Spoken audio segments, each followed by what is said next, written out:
রাজধানী পুরনো motor stand এলাকায় নবসজ্জিত শ্রী শ্রী নৃসিংহ দেবতা ও শ্রী শ্রী রাম জানকী মন্দিরে রাম ও সীতার মূর্তির আনুষ্ঠানিক উদ্বোধন করলেন রাজ্যের মুখ্যমন্ত্রী অধ্যাপক ডাক্তার মানিক সাহা। অনুষ্ঠানে উপস্থিত ছিলেন আগরতলা পুর নিগমের মেয়র দীপক মজুমদার, পশ্চিম ত্রিপুরা জেলা শাসক, পুলিশ সুপার সহ প্রশাসনের শীর্ষ আধিকারিকেরা। জগন্নাথ, বলরাম, সুভদ্রা তিন ভাই বোন চললেন রথে চড়ে ঘুরতে, সঙ্গে হাজার হাজার ভক্ত। রথের দড়ি টানলে পূর্ণি হয়, তাই 8 থেকে 80 সবাই চললেন তিন ভাই বোনের সাথে। আগরতলায় ইস্কন মন্দিরে রথযাত্রায় হাজির খোদ মুখ্যমন্ত্রী নিজে রথের দড়ি টেনে ইস্কন মন্দিরে রথে সামিল হলেন। গত 4 বছর ধরে আগরতলা ইস্কন মন্দির রথযাত্রার আয়োজন করে আসছে। এবারও তাই রথযাত্রাকে ঘিরে মঠ চৌমনি সহ গোটা এলাকার উৎসাহ উদ্দীপনার জন্য লক্ষণীয়। মুখ্যমন্ত্রী ডাক্তার মানিক সাহা খোদ এই রথ উৎসবে যোগ দেন। হাজার ভক্তের ভিড়ে সামিল হয়ে নিজে প্রভু জগন্নাথের রথযাত্রায় পা মেলালেন।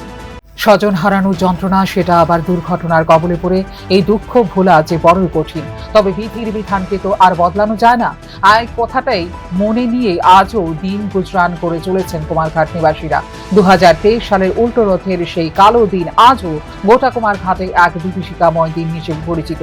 দুর্ঘটনায় পৃথিবী থেকে হারিয়ে যাওয়া স্বজনদের স্মৃতি আঁকড়ে এখন বেঁচে আছেন উল্টো রথের দুর্ঘটনায় মৃতদের পরিজনরা।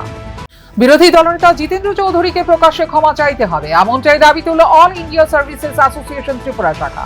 কেন আর কিভাবে তিনি একজন আইপিএস অফিসারকে অশালীন ভাষায় কদর্য করলেন, তার জবাব নাকি ওনাকে দিতে হবে। পুলিশের গাড়ি মূল সড়কে পার্কিং, আজব দৃশ্য। তবে এটাই বাস্তব। চিত্রটা ধরা পড়লো বিশালগড় থানার সামনে। থানায় নাকি পুলিশের গাড়ি রাখার জায়গা নেই, এই অজুহাতে পুলিশ গাড়িগুলো নাকি মূল সড়কে পার্কিং করে রাখলো। বাহরে বীর পুঙ্গব পুলিশ। সবার মতো শারীরিক গঠন বা সুস্থতা নিয়ে জন্ম নিতে পারেনি অনেকে, তারা আমাদের এই মতো সাধারণ। বিভিন্ন জায়গায় গিয়ে পরিষেবাগত অব্যবস্থার শিকার এই দিব্যাঙ্গরা। বৃহস্পতিবার সিপাহীজলা জেলার দিব্যাঙ্গ সেলের প্রতিনিধিরা বিভিন্ন দাবি নিয়ে তাই জেলা শাসকের সঙ্গে দেখা করেন। জেলা শাসকের হাতে তুলে দেন তাদের দাবি সনদ। কথাই আছে, যে যায় লঙ্কায় সে হয় রাবণ। রাজ্যে শাসন ভার পরিবর্তন হলেও এখনো স্বজন পোষণ নীতি বহাল রয়েছে, আর তাতে ভুগছে সাধারণ মানুষ। আসা যাক মোদ্দা কথায়, বিদ্যুৎ দপ্তরের সর্ষেপুর খোদ এমডির বিরুদ্ধে স্বজন পোষণের অভিযোগ তুলে অনির্দিষ্টকালের কর্মবিরতির ডাক দিল টিএসসিসিএল কন্ট্রাক্টর অ্যাসোসিয়েশন। শুক্রবার থেকে এই অনির্দিষ্টকালের কর্মবিরতির ডাক দিল বিদ্যুৎ দপ্তরের কন্ট্রাক্টররা। রোগটা বাম আমল থেকে গোটা রাজ্যে তখনও কোথাও না কোথাও বেহাল থাকতো রাস্তা। এই রোগ এখনো হয়তো সারেনি, যার ফলে ফের খবরের শিরোনামে উঠে এলো খোয়াই আগরতলা বেহাল রাস্তার কথা। প্রায় সময় নাকি আটকে থাকে অ্যাম্বুলেন্স।